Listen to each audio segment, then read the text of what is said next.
Hi friends, welcome to Vasantha's kitchen. ఈరోజు recipe temple style పులిహోర అండి. ఇది మనం ఇంట్లో చేసుకునే చింతపండు పులిహోర కన్నా ఇది టేస్ట్ చాలా డిఫరెంట్గా ఉంటుంది. మీరందరూ టెంపుల్లో పులిహోర ప్రసాదంగా పెట్టింది తినే ఉంటారు. ఇది కొంచెం డిఫరెంట్గా చేస్తారండి. అందులో కొన్ని పేస్ట్, ఈ మనం పొడులు, మెంతులు, బెల్లం ఇలా చాలా రకాలు యూస్ చేస్తారు. ఇంకా 2 సార్లు తాలింపు అనేది వేస్తారు. దానివల్ల దీనికి ఎంతో టేస్ట్ వస్తుంది. సో ఇంత టేస్టీ అయిన పులిహోరని ఇంట్లో ఎలా చేసుకోవాలో చూద్దాం. ముందుగా ఇక్కడ మేము 2 కప్పుల వరకు రైస్ని ఉడికించుకున్నామండి. ఇందులో 4 కప్పుల వరకు వాటర్ని పోయాలి. మనకి రైస్ అనేది పొలుకులుగా ఉండాలి పులిహోరకి. అప్పుడే అది ఎంతో టేస్టీగా ఉంటుంది. సో ఇప్పుడు ఉడికిన రైస్ని ఒకసారి గంటెతో మనం కదిలించుకున్నాక అందులో 1/2 కప్పు వరకు ఆయిల్ని యాడ్ చేస్తున్నాము. కొంచెం కరివేపాకుని యాడ్ చేయాలి. దీన్ని మీరు వేరే గిన్నెలోకైనా తీసుకొని కలుపుకోవచ్చండి. 5 నుంచి 6 వరకు మధ్య కోసిన పచ్చిమిర్చిని యాడ్ చేసాము. 1 టీ స్పూన్ వరకు పసుపుని యాడ్ చేస్తున్నాము. దీన్ని ఒకసారి బాగా కలపాలండి. మనకి పసుపు, ఆయిల్ అనేది అన్నానికి బాగా కలిసేటట్టు గరిటెతోటి బాగా మిక్స్ చేయాలి. ఆ తర్వాత ఇప్పుడు ఒక మిక్సీ జార్ తీసుకొని అందులో 1 టేబుల్ స్పూన్ వరకు ఆవాల్ని యాడ్ చేసుకోవాలి. 2 ఎండుమిరపకాయలని యాడ్ చేసుకోవాలి. 1/2 ఇంచ్ వరకు అల్లం ముక్కని యాడ్ చేసుకోవాలండి. ఇక్కడ ఆవాలు మనకు కొంచెం చేదు రాకుండా ఉప్పుని యాడ్ చేసుకున్నాము. దీన్ని కొంచెం వాటర్ వేసుకొని పేస్ట్లా చేసుకొని పక్కన పెట్టుకోండి. ఇప్పుడు స్టవ్ ఆన్ చేసి కడాయి తీసుకొని అందులో 1 టేబుల్ స్పూన్ వరకు ఆయిల్ని యాడ్ చేసుకోవాలండి. ఇది మొదటిసారి తాలింపు పెట్టుకోవడానికి మనం యాడ్ చేస్తున్నాము.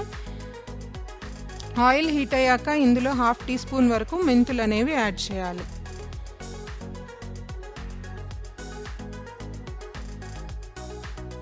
ఇప్పుడు ఇందులోనే ఆవాలను యాడ్ చేసుకోవాలి. ఆవాలు అనేవి 2 నిమిషాల పాటు ఇక్కడ మనం లో ఫ్లేమ్లో చిటపటమనేంత వరకు ఫ్రై చేసుకోవాలండి. అవి ఫ్రై అయ్యాక ఇందులో 1 కప్పు వరకు టమరిన్ జ్యూస్ అంటే మన చింతపండు గుజ్జుని యాడ్ చేసుకుంటున్నాము. దీనికోసం 50 గ్రాముల వరకు చింతపండుని నానబెట్టి గుజ్జు తీసుకొని యాడ్ చేయాలండి. దీన్ని మీడియం ఫ్లేమ్లో 3 నిమిషాల పాటు ఉడికించుకోవాలి. ఆ తర్వాత ఇందులో 1 టీ స్పూన్ వరకు మనం తురిమిన బెల్లాన్ని యాడ్ చేసుకుంటున్నాము. బెల్లం యాడ్ చేయడం వల్ల మనకి ప్రసాదంలో చాలా టేస్ట్ వస్తుంది.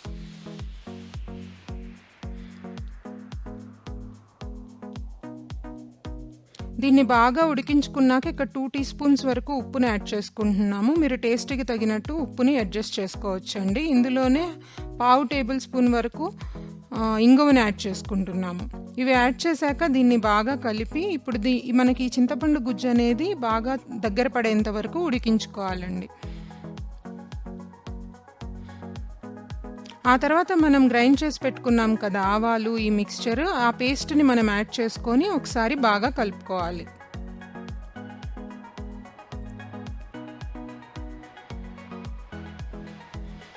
దీన్ని 2 నిమిషాల పాటు మీడియం ఫ్లేమ్లో కుక్ చేసుకోవాలండి. చూసారు కదా, మనకి ఇలా కుక్ అవ్వాలి. ఇప్పుడు కుక్ అయిన తర్వాత మనం కలిపి పెట్టుకున్న రైస్ ఉంది కదా, దాన్ని తీసుకొని మొత్తం ఇందులో వేసి ఈ గుజ్జు అంతా పట్టేంత వరకు మనం యాడ్ చేసుకోవాలండి.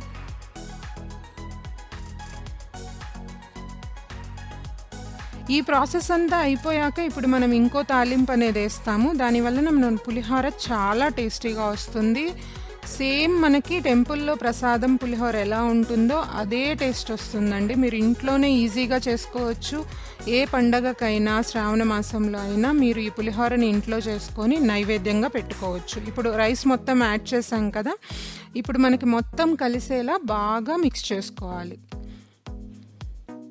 ఆ తర్వాత రెండో తాలింపు కోసం ఒక కడాయి తీసుకొని అందులో 1/2 కప్పు వరకు ఆయిల్ వేసుకోవాలి. ఆయిల్ అనేది వేడయ్యాక ఇందులో మనము వేరుశనగ పప్పుని 1/2 కప్ వరకు యాడ్ చేస్తున్నాము. పల్లీలు యాడ్ చేస్తున్నాము. మీకు కావాలంటే మీరు జీడిపప్పు కొంచెం యాడ్ చేసుకోవచ్చు ఇందులో. దీన్ని మీడియం ఫ్లేమ్లో పెట్టుకొని 1 నిమిషం పాటు ఫ్రై చేసుకోవాలి. ఇక్కడ మనకి పల్లీలు అనేవి బాగా ఫ్రై అవుతున్నాయి. ఇప్పుడు మనం ఇందులో తాలింపు గింజలు యాడ్ చేసుకుందాము. 1 టేబుల్ స్పూన్ వరకు పచ్చెనపప్పు, 1 టేబుల్ స్పూన్ వరకు మినప్పప్పు, 4 ఎండుమిర్చి, ఇంకా 1 టీ స్పూన్ వరకు జీలకర్ర యాడ్ చేసుకోవాలి. దీన్ని 2 నిమిషాల పాటు మనం మీడియం ఫ్లేమ్లో పెట్టి ఫ్రై చేసుకోవాలి. చూసారా, కొంచెం వేరుశనగ పప్పు అనేవి కలర్ మారాయండి. ఇప్పుడు మనకి ఇవి ఫ్రై అయిపోయినట్టే.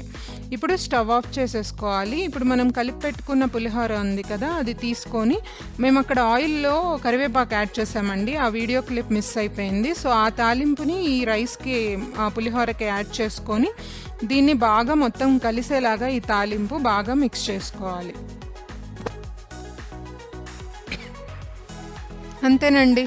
చూసారా, ఎంతో ఈజీగా మనం టెంపుల్ స్టైల్ పులిహోర అనేది ఇంట్లోనే చేసుకున్నాము. మీరు క్వాంటిటీని బట్టి రైస్ని అడ్జస్ట్ చేసుకుంటే మీరు మిగతావి కూడా క్వాంటిటీస్ అలాగే అడ్జస్ట్ చేసుకొని ఈజీగా చేసుకోవచ్చు. మీరు ఈ రెసిపీని ట్రై చేసి ఎలా వచ్చిందో మాకు కమెంట్ సెక్షన్లో చెప్పండి. ఈ వీడియో కనుక మీకు నచ్చినట్లయితే లైక్ చేసి, షేర్ చేసి మీ ఫ్రెండ్స్ అండ్ ఫ్యామిలీకి వీడియోని షేర్ చేయండి. Thank you for watching this video.